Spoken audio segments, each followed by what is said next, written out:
Mes amis, bien le bonsoir. J'ai l'impression d'être un vidéoblogueur. J'ai même investi sur un micro-cravate que j'ai reçu aujourd'hui. Je l'ai déballé de son paquet neuf. Donc je me sens un petit peu comme une influenceuse. Il faudrait que je vous fasse un packaging, comme elles disent, hein. Je vais acheter une palette de maquillage et je vais essayer de l'ouvrir devant vous. Donc bienvenue à la maison. Ambiance un petit peu Noël, hein, pour le meilleur et pour le pire. J'ai envie de faire un journal. J'ai envie de faire un journal que j'appellerai quelque chose comme... parce que le journal de l'Apocalypse est pris, hein, c'est Monsieur Jovanovic qui a pris ce titre. Donc moi, j'ai envie de faire le journal de l'absurde. Le journal où il s'agit de regarder avec beaucoup d'incrédulité ce qui est en train de nous arriver progressivement, alors que nous enfonçons dans un siècle qui clairement devient de plus en plus idéologisé, qui fait fi du bon sens et où on voit les Occidentaux en particulier foncer la tête première, la tête baissée, dans des idéologies de plus en plus destructrices et qui n'ont vraiment pas de sens si ce n'est assouvir un certain nombre de pulsions qu'ils ont, les uns et les autres, des pulsions qui naissent dans leur tête et qui se nourrissent dans des groupes de pression. Alors aujourd'hui, avant de commencer ce journal, j'aimerais vous parler d'une explosion à Berlin. Alors à Berlin, ils ont eu une explosion d'un réservoir, enfin plutôt un aquarium. Dans un hôtel, figurez-vous qu'ils avaient un aquarium, le plus grand au monde, voire le deuxième plus grand au monde. Et il a explosé dans la nuit. Et puis, ça a tué bon, tous les poissons. Comme on n'a pas d'humains à déplorer, on peut réfléchir en termes de poissons. Ils ont été sauvés parce que les humains étaient sauvés parce que c'est arrivé vers 5 heures du matin. Si c'était arrivé dans la journée, hein, beaucoup de touristes auraient fini noyés dans le lobby d'un hôtel allemand. C'est une mort absolument honorable, il n'y a pas de souci avec cela. Mais quand même, hein, quand on reçoit le faire-part, ça fait toujours un petit peu bizarre, les circonstances d'une telle mort. Que s'est-il passé vraiment? On ne le sait pas. L'enquête va le déterminer, mais on peut toujours y aller de nos projections, nous les affreux, nous les complotistes. Alors, j'ai lu que le réservoir était un réservoir tropical. Tropical. Retenez bien ce mot, tropical. Donc, mer chaude. Les poissons étaient des poissons tropicaux. L'eau était chaude. Je ne sais pas à quelle température tourne un aquarium tropical. Des gens pourront nous le dire dans les commentaires, mais je crois que ça tourne bien au-delà de ces 25 degrés. Donc on a de l'eau chaude dans ce réservoir. Et on a quoi autour? On a autour le lobby d'un hôtel probablement glacé parce que l'Allemagne se les gèle, comme on dit vulgairement. L'Allemagne, ce poulet sans tête marié à la France, n'a plus d'énergie, a développé une énergie-phobie qui fait que maintenant, avec les températures qu'il y a en Allemagne, hein, -8, -9 à Berlin, sans chauffage, c'est impardonnable. Quelle température faisait-il dans ce lobby? Alors, imaginons la différence de température à travers les verres de cet aquarium. L'intérieur qui est chaud, hein, qui est dans une logique de dilatation, l'extérieur qui est froid, qui est dans une logique de contraction. Il n'en fallait pas plus pour causer des tensions absolument extraordinaires sur cet aquarium qui a explosé. Les tensions de cette nature, créées par la différence de température, dépassent de très loin les forces mécaniques que l'on peut constater visuellement. L'eau, les poissons, ce que vous voulez. Voilà. Autre explosion aujourd'hui. C'est chez le chef de la police polonaise. Il semblerait que, bon, Noël oblige, n'est-ce pas?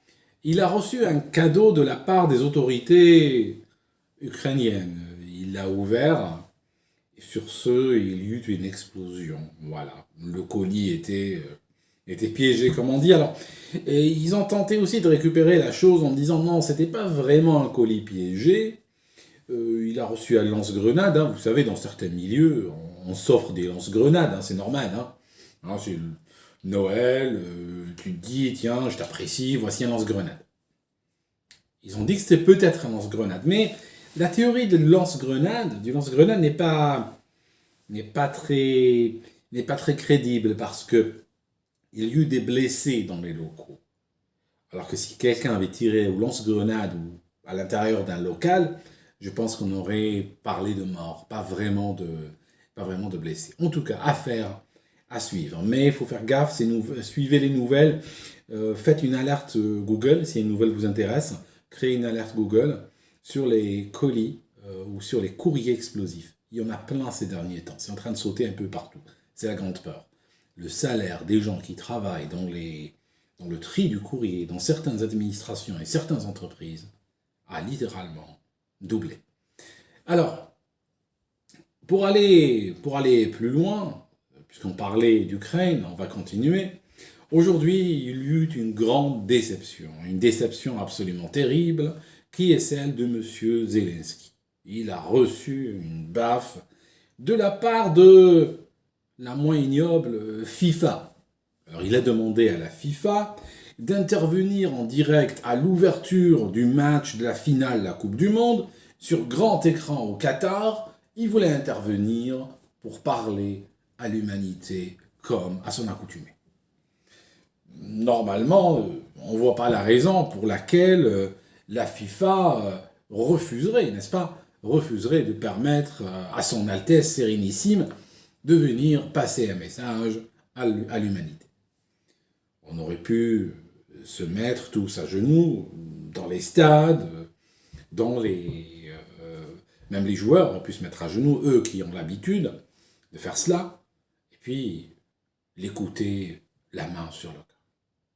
Alors à propos de Coupe du Monde, il y a un ami qui, voilà, il a raté la Coupe du Monde, enfin il avait un billet pour la Coupe du Monde, hein, un billet de finale, et il n'a pas pu aller. Alors il a vendu pour 50 euros.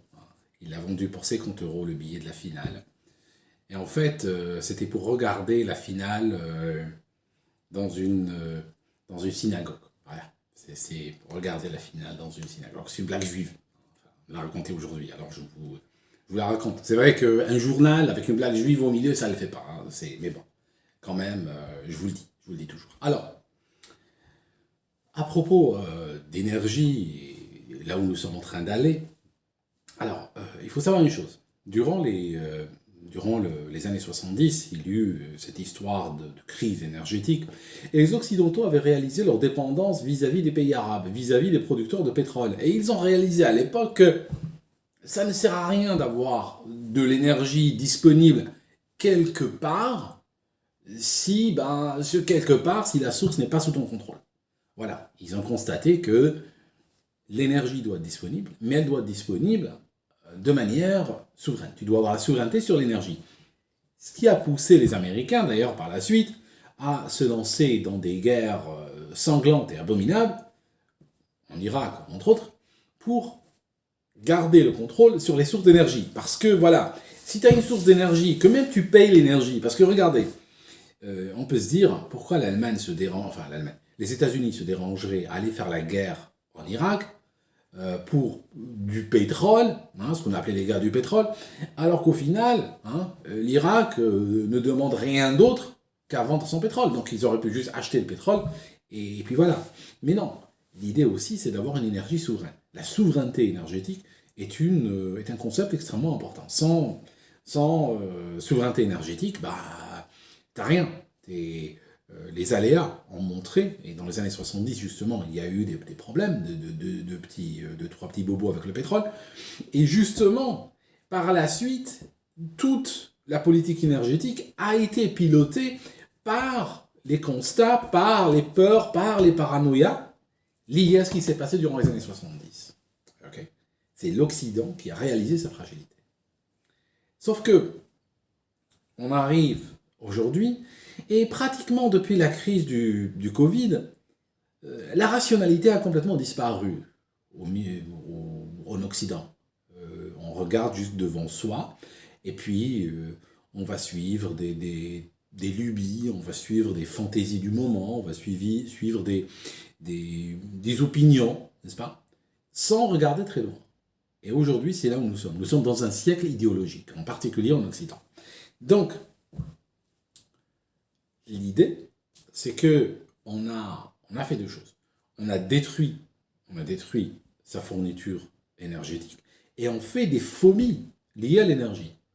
Exemple, dans les médias français, je regardais tout à l'heure, on se félicite que la consommation énergétique en France, tout secteur confondu, donc chez les particuliers, mais aussi dans le monde de l'entreprise, aussi dans l'industrie, aussi dans l'économie, il y a une baisse de 8,7%.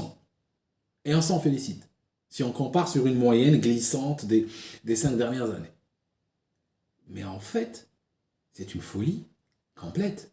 Et c'est ahurissant qu'ils sont en train de s'en féliciter.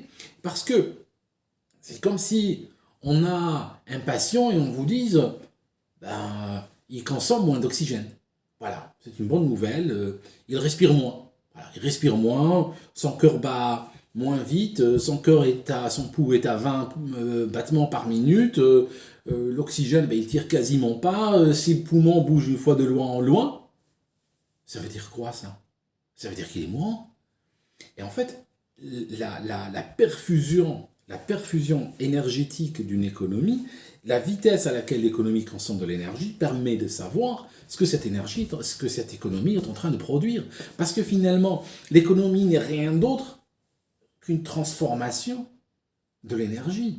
Il y a un savoir-faire, il y a de la sueur, il y a des gens qui bossent, mais tout cela est croisé par de l'énergie, et ceci va nous donner en sortie, va nous donner la production d'un pays.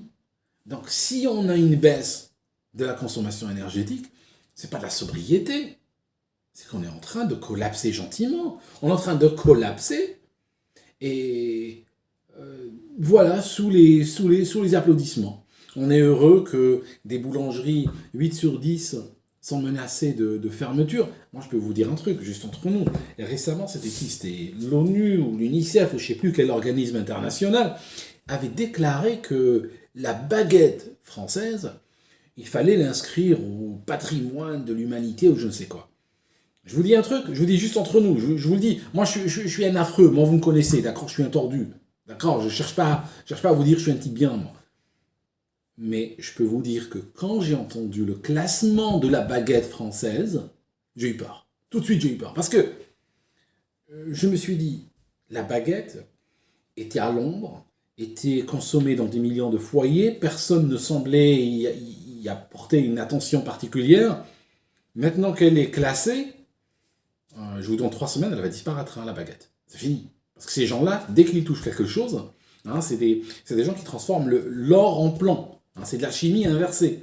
Donc c'est des gens, dès qu'ils touchent quelque chose, dès qu'ils parlent de quelque chose, ou quelque chose arrive dans leur collimateur, tu es sûr qu'ils vont la détruire.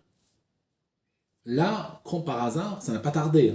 On avait Macron en train d'afficher une baguette comme ça, et je peux vous garantir, 10 jours plus tard, on apprend que 8 boulangeries sur 10 sont menacées de fermeture en 2023. D'accord, ça, c'est la baisse de la consommation énergétique. On a c'est William Sauran, c'est ça, une compagnie de conserve qui a fermé, qui a mis tout le monde au chômage, qui a fermé ses unités de production parce que l'énergie devient trop chère. On a aujourd'hui des compagnies, celles qui le peuvent, pas la boulangerie. La boulangerie ne peut pas se délocaliser aux États-Unis, mais aujourd'hui, on a des compagnies occidentales qui sont en train de bouger leurs projets vers les États-Unis. Donc on a les Américains qui, finalement, j'ai pas envie de leur en vouloir. Parce que eux, ce qu'ils font, les Américains, ils défendent leur intérêt. Ils regardent leur pays. Même un type aussi tordu que Biden. Même un type aussi tordu, aussi corrompu que Biden. Qui est quelqu'un de très idéologisé et entre une idéologie, entre un groupe de pression. Et il n'hésitera pas à faire passer les intérêts américains en second plan. Il n'hésitera pas. Comme par exemple, récemment, en Russie, il y a deux prisonniers au profil. Il y avait un gars, une nana ou un mec sportif ou sportive. Vous savez, avec ces gens-là, avec les Américains, on ne sait plus trop de nos jours, franchement. C'est pas important. En tout cas, qui est parti en Russie avec une sorte de fumoir, je connais pas trop la paraphénalie, de la fumée, n'est-ce pas? Mais en tout cas, un truc qu'ils mettent dans leur bouche, puis comme ça, ils tirent, et puis bon, il y a de la fumée qui sort, je sais pas. qui contenait de l'huile de cannabis. Arrive à la frontière russe. La frontière russe, c'est des mecs très sérieux. Hein. Si tu arrives avec du cannabis, ils vont le défixer, hein, ils vont le trouver. Ils sont comme ça, les mecs, hein, parce qu'ils regardent tout. Hein. Ils sont pas... T'as pas envie, franchement. C'est des gens tellement sérieux, quand tu vois leur tête, t'as pas envie d'être là avec du cannabis sur toi. Hein. Du tout, du tout, du tout. C'est pas des drôles, hein, vraiment. Et le mec ou la nana se fait gauler, voilà, comme ça, avec son cannabis. Se retrouve en prison, mais de toute façon, alors les Américains montent au créneau, font des histoires et tout ça, mais en réalité, si aujourd'hui j'avais l'idée complètement folle, complètement ahurissante, d'aller acheter du cannabis sous forme d'huile ou de pâte ou n'importe quoi, et monter avec aux États-Unis, bah si je me fais gauler à l'aéroport de, je sais pas moi, à l'aéroport de New York ou à l'aéroport de Miami ou peu importe, je pense pas que je vais m'en sortir avec les félicitations du jury. On est en train d'arrêter aujourd'hui des gens pour des médicaments. Il y a des gens, ils ont oublié une ordonnance, ils ont passé la nuit au poste. Bon, la chose arrive donc avec le cannabis, se fait gauler, se retrouve en prison. En parallèle, ils ont un gars qui s'appelle Wheeler, et ce gars est un ex-militaire américain, proche du renseignement américain. Probablement il doit travailler comme contracteur pour une agence à 3 lettres, peut-être pas directement employé chez eux, mais employé à travers leur réseau compliqué, impénétrable, de sociétés écrans et de sous-traitants et tout ça. Le mec est très actif sur les réseaux sociaux, très actif sur vk.com, proche de la Russie, fait des voyages, des allers-retours sans arrêt en Russie, fait connaissance avec d'autres militaires russes, tout ça. Je veux dire, même si le mec n'est peut-être pas, au départ, un asset d'une agence à 3 lettres américaine, le genre de vie qu'il avait, le genre de communication qu'il avait, eh ben forcément, il allait attirer sur lui l'attention des agences américaines. Résultat net. Il commence à faire de l'espionnage. Il rencontre un type dans un hôtel qui va lui fournir une clé USB qui comporte des noms d'une agence de renseignement russe, lui donne les noms des employés de cette agence.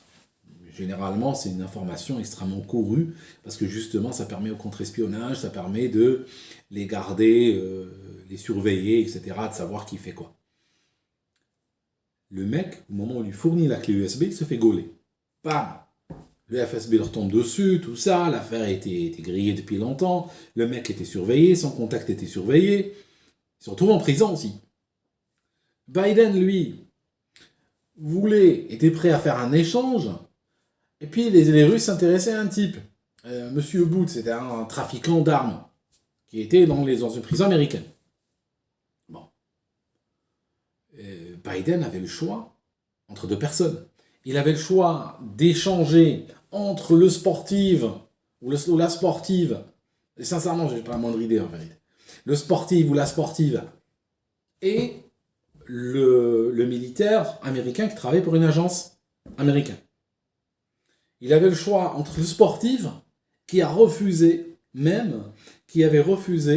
de se mettre au garde à vous lors de l'hymne américain. D'accord ? C'est quelqu'un qui méprise tellement le drapeau américain, l'hymne américain, etc., que pour lui, il ne voulait même pas rendre hommage au symbole de son pays à un moment donné. Et on a un autre qui a fait l'Irak, on a un autre qui s'est fait tirer dessus, on a un autre qui travaillait, qui a pris tous les risques pour son pays. À votre avis, qui, M. Biden, allait sauver? Les Russes lui ont proposé l'un ou l'autre seulement, pas les deux. Ah ben, je vous le donne en mille. Il a préféré caresser les wokistes dans le sens du poil et sauver le sportif. Donc le sportif a été mis dans un jet privé par les Russes, le trafiquant d'armes a été mis dans un jet privé par les Américains, ils se sont rencontrés sur le tarmac de l'aéroport d'Abu Dhabi, et puis voilà, ils ont fait l'échange, les autorités d'Abu Dhabi garantissant qu'il n'y a pas de foirage de l'un et de l'autre, que personne ne va doubler l'autre.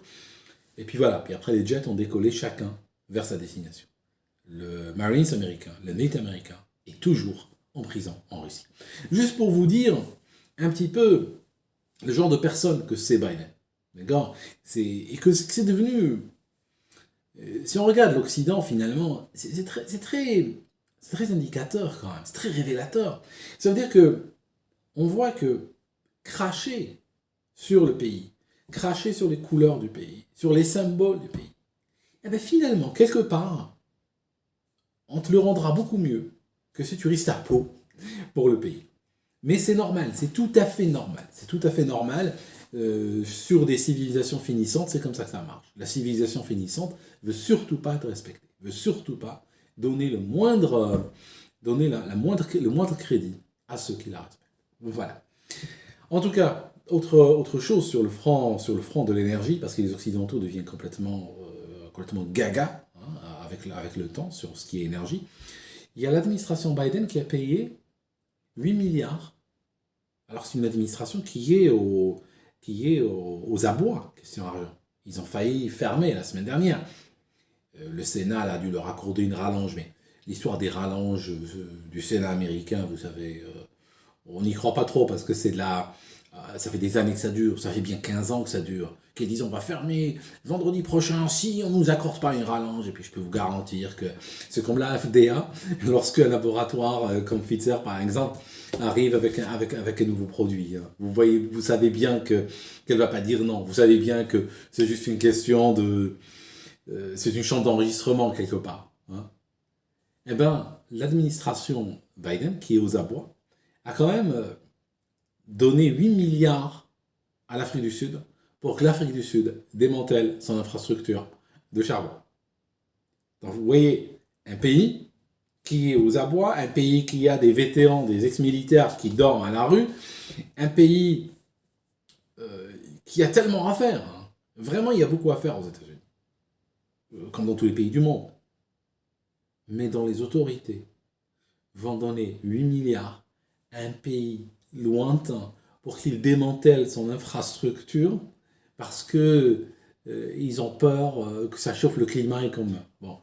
La nuit dernière, on a eu -8. Alors je peux vous dire, si au lieu d'avoir -8, on avait -6, on serait pas mort de chaleur non plus. Mais voilà, c'est de la folie complète. Alors les Sud-Africains prennent le fric, bien entendu. Alors après, bon, moi j'espère qu'ils vont le griller, qu'ils vont le dépenser en Mercedes et en sac sur les Champs-Élysées, c'est ce que j'espère. J'espère que leurs grosses Mercedes garées en double fil sur les Champs-Élysées leur permettront de faire du shopping, ça permettra de faire tourner l'industrie du luxe, qui est une industrie malgré tout, malgré toutes les critiques qu'on peut faire à son sujet, il faut faire gaffe. Elle emploie il y a beaucoup de travaux manuels, il y a beaucoup de gens, beaucoup d'artisanat, un artisanat qui serait mort sans cette industrie-là. Donc c'est vraiment une industrie quelque part qu'il faut respecter. Parce que c'est pas tout qui est made in China, on peut pas tout détruire et puis espérer que tout nous viendra dans des conteneurs de Chine. Okay. S'il y a des industries qui font travailler des gens, qui utilisent des techniques ancestrales à la main, qui mettent des fois une demi-vie entière à apprendre et d'autres demi-vie à les enseigner et à les appliquer. Donc quelque part, je suis content pour cette industrie-là. Et puis bien sûr, je remercie les Africains qui y vont, qui se garent en double fil. On remercie la police parisienne de fermer les yeux sur ce genre d'écart. Il y va de l'intérêt de l'économie de l'Hexagone, n'est-ce pas? Et puis on a ces femmes, on a ces maîtresses, on a tout ça qui vont et qui achètent des choses sur mesure, qui achètent des sacs, qui achètent des écharpes et tout. Et ça c'est très bien, c'est très bien. On peut que les remercier. Je disais que Biden, avec toute sa folie, malgré tout il regarde les intérêts de son pays. Et malgré tout il est en train de tout faire pour attirer les investissements vers son pays. Donc aujourd'hui, on a des délocalisations énergétiques qui vont vers les États-Unis. On a aussi, dans le cadre du couple franco-allemand que j'ai cité tout à l'heure, figurez-vous qu'on a l'Allemagne qui a acheté des F-35, des avions à qui? Aux Américains. Donc, les Américains en fait, sont en train de rafler la mise sur tous les plans. Ils vendent leur énergie, ils vendent leur gaz de schiste à des pays qui s'interdisent en Europe de faire du gaz de schiste. Ils leur vendent du gaz de schiste. On est en train d'avoir des gens qui sont en train de se faire un fric de malade aux États-Unis en vendant des hydrocarbures où? En Europe. Avant cette crise créée de A à Z par les Américains, ça n'avait aucun sens de prendre du gaz aux États-Unis, le liquéfier et le vendre en Europe. Faire traverser l'Atlantique. Mais aujourd'hui, au prix que ça coûte, waouh, ben, ça marche très bien pour eux. Deuxièmement, il y a des délocalisations énergétiques vers les États-Unis. Les compagnies qui se trouvent que l'énergie est 7 fois moins chère aux États-Unis qu'en Europe, eh ben, elles vendent en Europe. Il y a une course à l'armement en Europe, et on achète chez qui? Les Européens n'achètent pas européens, non. Les Européens achètent américains. Donc l'Allemagne a acheté chez les Américains. En fait, on est en train d'assister, littéralement, de manière complètement absurde, on est en train d'assister au suicide de l'Europe, qui est en train de tout détruire au profit du sénile de la Maison Blanche. Voilà mes amis, je vais vous laisser sur ça. Je voulais vous dire autre chose. Je voulais vous dire que dans quelques jours, bientôt, nous sommes le 16, dans quelques jours, le soleil commencera à nous donner de plus en plus de minutes de lumière chaque jour. On ira bientôt, dans quelques jours, on sera vers le jour le plus court de l'année. Et à partir de là, chaque jour qui passe, on aura plus de lumière. Donc si vous avez tenu jusque-là, si vous n'aviez pas perdu le moral jusque-là, il n'y a plus de raison de le perdre. On peut dire que cet hiver est pratiquement derrière nous, enfin, façon de parler. Question de lumière, à partir de la semaine prochaine, on commencera à en avoir plus tous les jours. Merci en tout cas d'avoir suivi jusque-là ce journal de l'absurde, où tout est vrai, mais bon, c'est comme ça, tout est vrai, mais tout est incroyable. Et puis, je reviens bientôt, et faites attention aux aquariums. À bientôt.